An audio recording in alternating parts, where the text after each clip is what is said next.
En matière d'argent, il existe 3 manières de demander ce que nous voulons.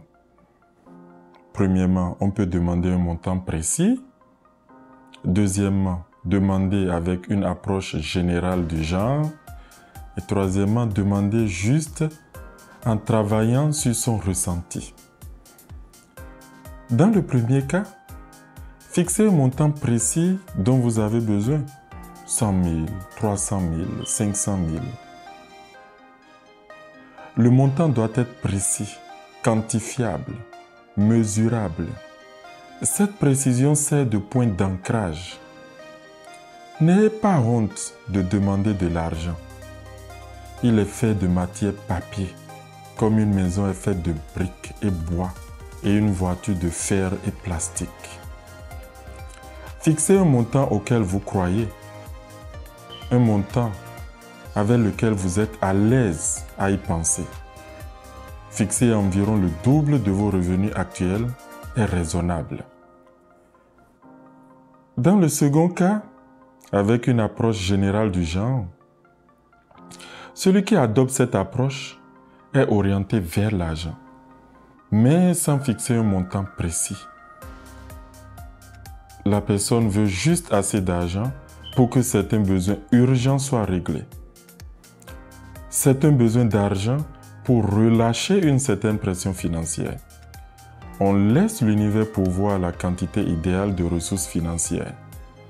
C'est la méthode utilisée par ceux qui sont avancés en sciences du mental. Ceux qui ont déjà fait plusieurs démonstrations de la loi d'attraction et qui développent et savent comment se fier à leur intuition. Dans le troisième cas, demander juste en travaillant sur son ressenti. Cela consiste à dire par exemple, je veux tout simplement me sentir financièrement libre, financièrement en sécurité, financièrement détendu. Aucun montant n'est fixé. Le seul objectif global étant l'aisance financière. Cette méthode est celle des personnes avancées, avec une surface financière plus ou moins consistante, mais quelque peu irrégulière. Quelques conseils. Ne mettez pas de limite de temps à vos demandes, afin d'éviter les frustrations, si le temps que vous avez fixé passe et que l'objectif n'est pas atteint.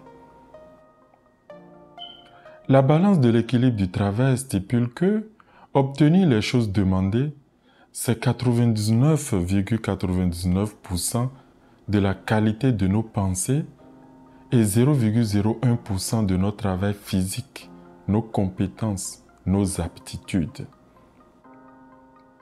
L'univers est impartial dans cette dispensation.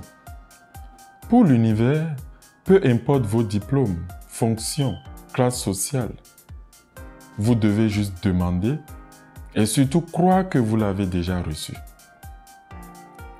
Soyez décomplexé en question d'argent. Pour vite progresser en spiritualité, assurez rapidement votre indépendance financière. Un ventre affamé et esprit préoccupé par les affaires d'argent ne peut avoir des pensées de bonne qualité. Le manque d'argent est la racine de tous les maux.